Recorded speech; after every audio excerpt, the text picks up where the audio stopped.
Do you actually love me, or do you just love that I know how to open the treat jar? It's the classic question every dog owner asks at least once. We know we love them. We treat them like family. But sometimes it's hard to tell how deep that feeling goes the other way. Is it just cupboard love, affection based on food, or is it something real?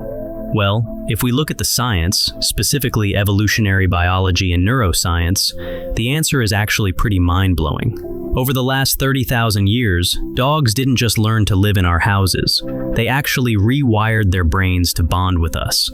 They stopped acting like wolves and started acting, well, like children. Today, we're going to look at 5 specific behaviors that scientists have identified as the deepest compliments a dog can give you. These aren't just cute habits. They are biological signals that say, "You are my person, my safety, and my family." Let's get into it. The first compliment is one you probably experience every day, but you might not realize how rare it is in the animal kingdom. It's the mutual gaze. Here's the thing. In the wild, eye contact is usually a threat. If a wolf stares at another wolf, it's a challenge. It means, back off, or we're going to fight. But your dog? They've completely flipped the script. When your dog looks you in the eyes with that soft, relaxed expression, they aren't challenging you. They're hugging you with their eyes.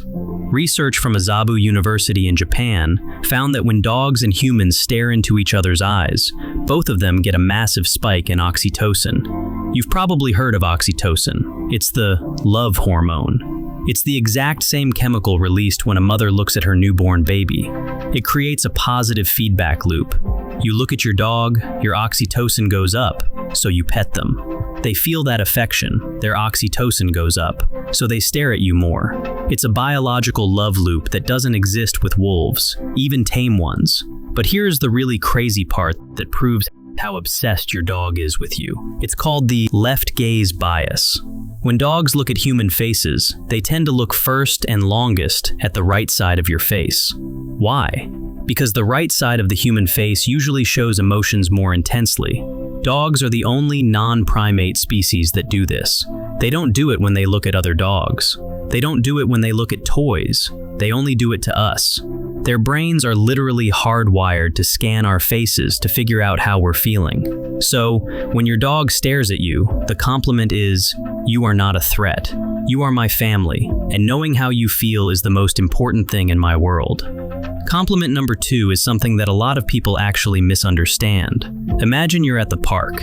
You let your dog off the leash. They zoom off to sniff a tree, maybe chase a leaf. They seem totally independent, but then they stop. They look back at you for a split second, and then they keep going. That little glance? That is the secure base effect. And in child psychology, it is the gold standard of a healthy attachment. Think about a human toddler. If a kid feels safe with their parent, they don't cling to their legs screaming. They feel brave enough to go explore the playground because they know their parent is there as a safety net. Your dog is doing the exact same thing. If your dog was insecure or anxious, they wouldn't leave your side. We call those Velcro dogs. While that can feel sweet, it often comes from anxiety. But a dog that confidently explores the world and just checks in with a quick glance is paying you a huge compliment. They are saying, "I can be brave because I know you have my back." They are using you as their anchor. Scientists have even found that dogs are better at solving problems, like figuring out puzzle toys, when their owner is in the room. Your mere presence makes them smarter and more persistent. You are their confidence booster. So, we know they watch us. But did you know they actually become us? This brings us to the third compliment, physiological synchronization. This is where the bond gets a little spooky.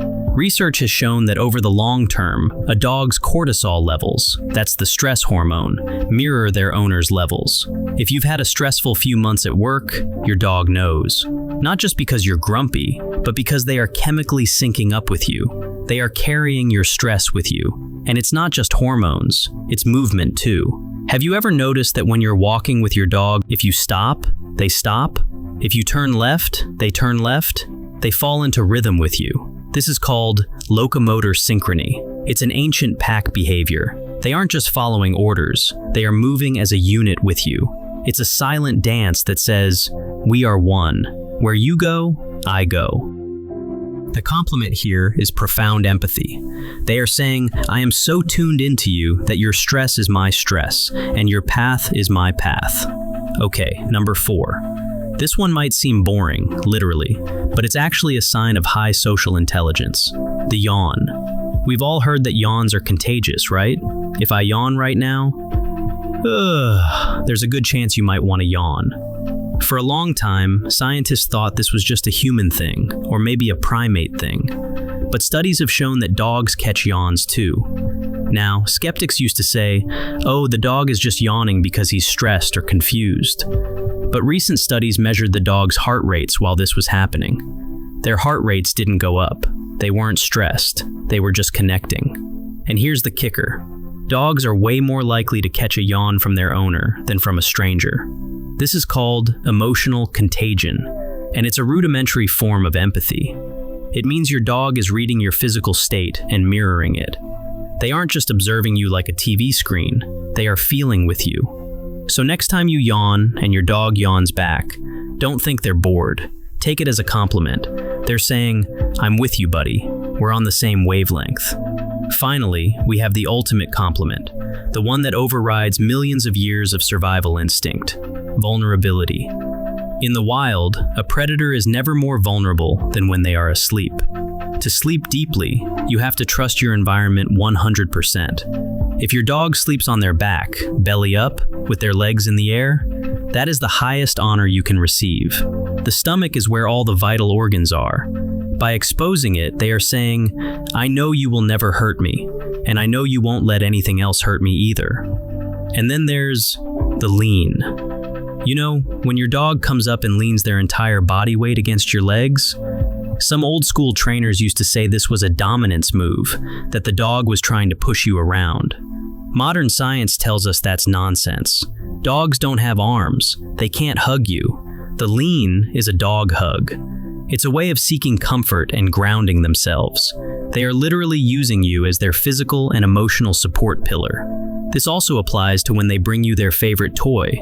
They aren't just asking to play. In the dog world, resources are everything. Bringing you their most prized possession, their kill, is an act of sharing. They are trusting you with their treasure. So, the next time your dog stares at you a little too long, or trips you up by leaning on your legs, or yawns when you yawn, remember what's actually happening. They are engaging a biological system that has been refined over thousands of years to tell you one thing: you are their family. They trust you with their lives, they mirror your emotions, and they look to you to make sense of the world. And honestly, I think that's the best compliment anyone can get. Which of these does your dog do the most? Let me know in the comments below, and go give your dog a hug from us. Thanks for watching.